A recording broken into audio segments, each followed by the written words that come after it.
waa'ee kan kee yeroo kamuu yaaduun dhiisu. Waa'ee kee buusee baaseetan yaade uumamuu kottuu gadda. Maal qabaa osoo waan darbe duubatti deebisanii sirreessuun danda'ama ta'ee jedheen of ceephaa ofirra gattaa'een imimmaan kololaasa. Garuu furmaanni tokkoyyuu hin jiru. Nan obsaa, nan callisaa, nan dagadhaa yoon jedhe qaama koo siin fiduudhaaf madaa'etu dhiiga kee anarraa muramee bayetu na jeeqee akkan sin daganneef yoomiyyuu na dirqamsiisa. Kanan si dagachuu danda'u gaafan ofii koo dagadhuudha. Gaafa lubbuun koo addunyaa kanarraa dabartee waa'ee ofii kan koo yaaduu dhiisuudha. Hangasitti eelaa taatee darbee lakaa quba nyaachaa osoon si argadhee jedhee osootiin gaabbiidhaan of waadaan jiraadha.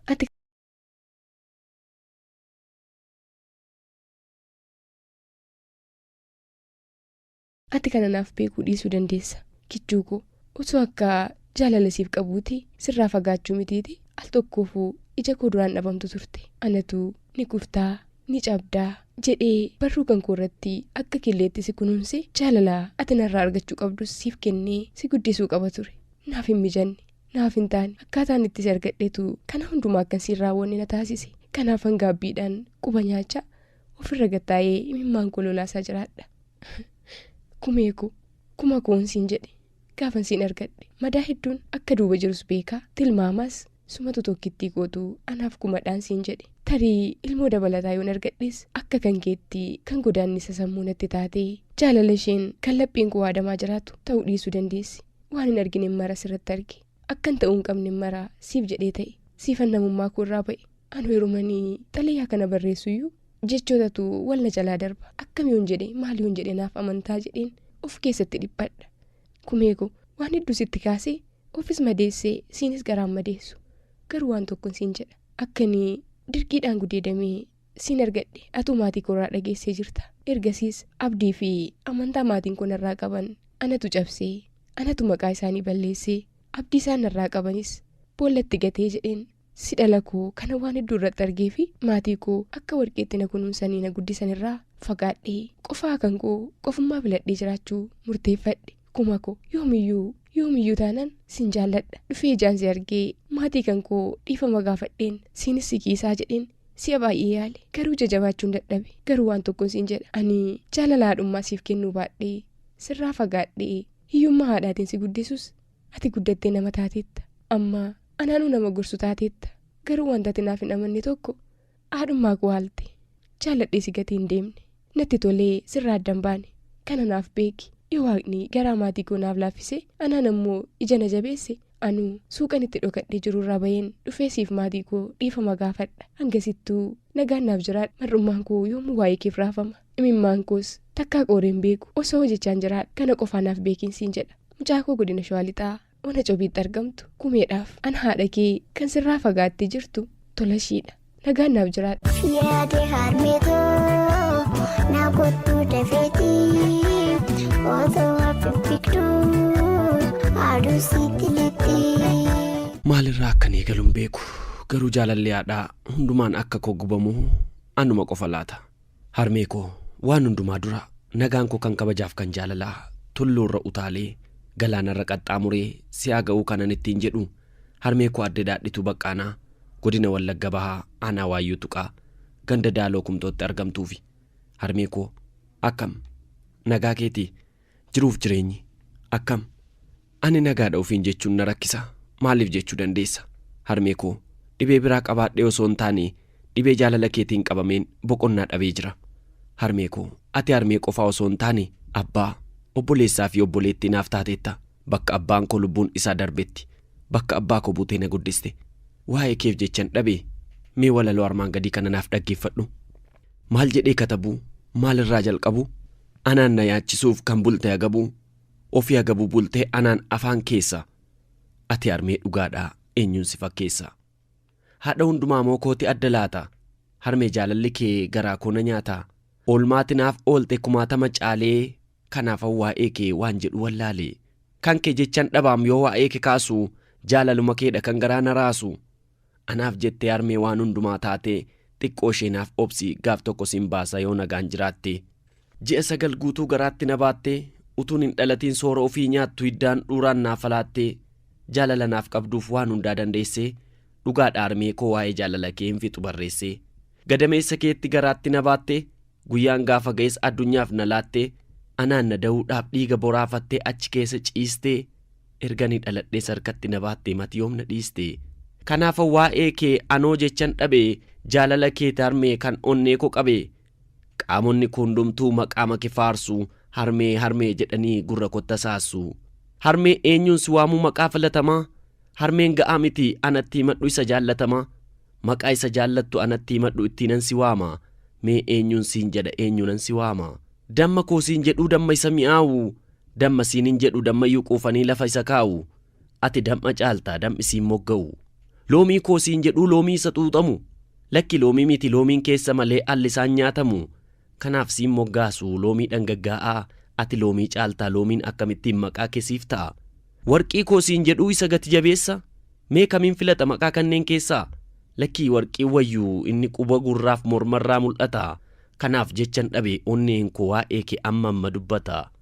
aannan koo siin jedhuu isa laphee jiisu lakkii aannan iyyuu quufanii isa dhiisu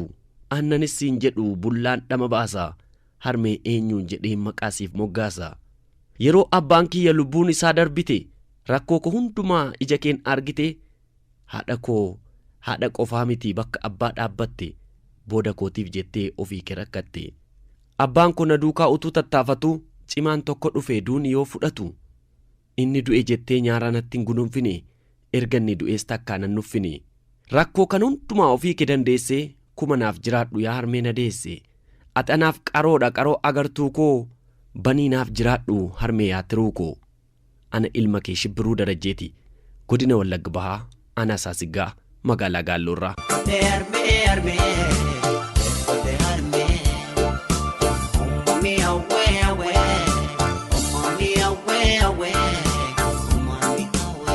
Amma dhugaadhuma osoo addunyaa kanarraa waan argamne ni argattaa qabeenya lakkaawame bira ga'amuu hin dandeenyetu siif kennamaa jedhanii kennaan jaalala madaalu jira laata dhugaan jiru waan malee hin jenne kan jaalala qabu waan hunda qaba qabeenya qaba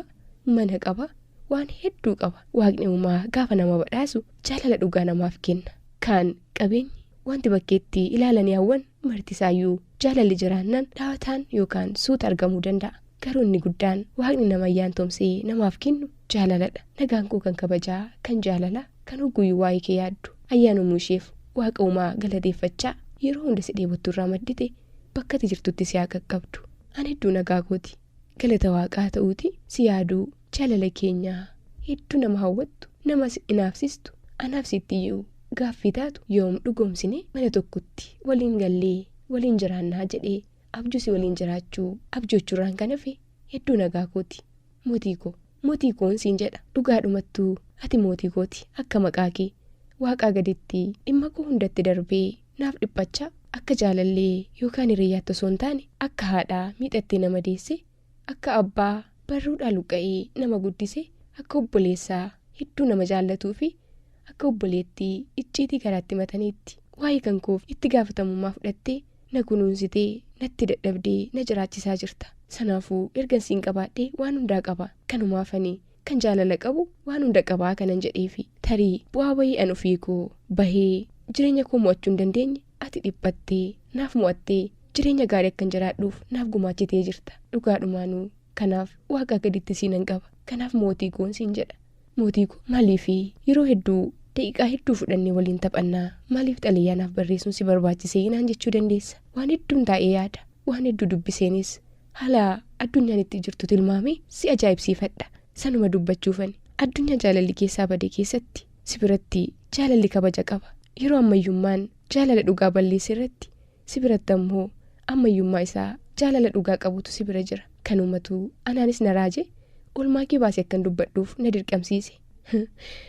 mootii koo silaatoo akka addunyaa kanaatti aniifatii nama nagaa wal gaafatu iyyuu hin turre sababiinsa ati ilma dureessaa kan baaf dhi'an beekneeti anammoo maatii harka qalleeyyii gidduuttan dhaladhee guddadhe tattaafannee waan nyaannee bulluu fi waan ittiin jireenya keenya gaggeeffannu maatii argatudha nuti kan kee ammoo warra ofirraa hafee nama hedduu jiraachisudha dhugaa jaalalaatu siif galeeraaf malee natti dhiyaattee nagaa na gaafachuun akka addunyaa ammaatti sirraan eegamu ture garuu sitti kun hin mul'anne yeroo ati gaaffii jaalalaanaaf dhiyeessites mootii aniifati waliin arginu maal akkamittiin ta'a maatiin kee maal siin jedhu ati nama si fakkaattu barbaadadhu anis kan carraa kun eeggadhaa yeroon siin jedhe hedduu natti gaddite walitti dhufeenyi jaalalaaf qabeenyaa maal inni jettee gaaffii jabaa na gaafatte hangati gaaffii koo kana naaf deebistutti sirraan deemuu naan jette anis egaa waan natti fakkaate hiika jaalalaan sitti hime ati ammoo qabeenyi waan dhufee darbu waan har'a mul'atee borbadu waan daqiiqaa tokko keessatti yookaan guyyaa tokko keessatti balaa tasaatiin miidhamuu danda'u jaalalli garuu isa darbee jiraatudha ani jaalalan si jaalladhee qabeenyi maatii koof maatii kan kee jaalala keenya bituu kan jaalala keenya bituu danda'u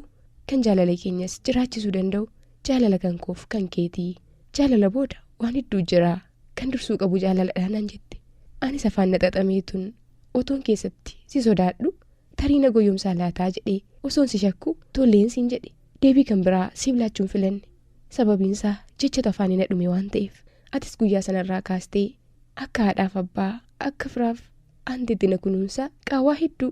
jiruuf jireenya keessatti na mudatus naaf duchaa har'aan nageessee jirta waaqaa gaditti galata argadhu olmaa kee deebisuu hin danda'u hanga hin danda'e garuu si wajjin jiraadhee siif jiraadhee si gammachiiseen jireenya koo dabarsaa jedheen waadaa siif gala kanaan alaa jecha hin qabu kaayyoon akkan har'a xaliyaa kana siif barreessu na taasisis kanuma mootii koo kan akka kee jaalala beeku kan dhugaan jaalalaa galee fi addunyaa kanarratti haa baay'atu ammas waadaa kanan sii galu isatti naaf taasiste hundumaa jaalalaanan sii kiisa siifan jiraadha hangasittuu bakka jirtutti nagaan naaf ture hedduun si jaalladha siin kabaja ana hiriyaa kee dharraanidha godina Horroo Guduruu Wallaggaa magaalaa Kombolchaarraa hiriyaa koo hedduu na jaallatu magaalaa Finfinneetti kan argamu mootii Tasammaatiif.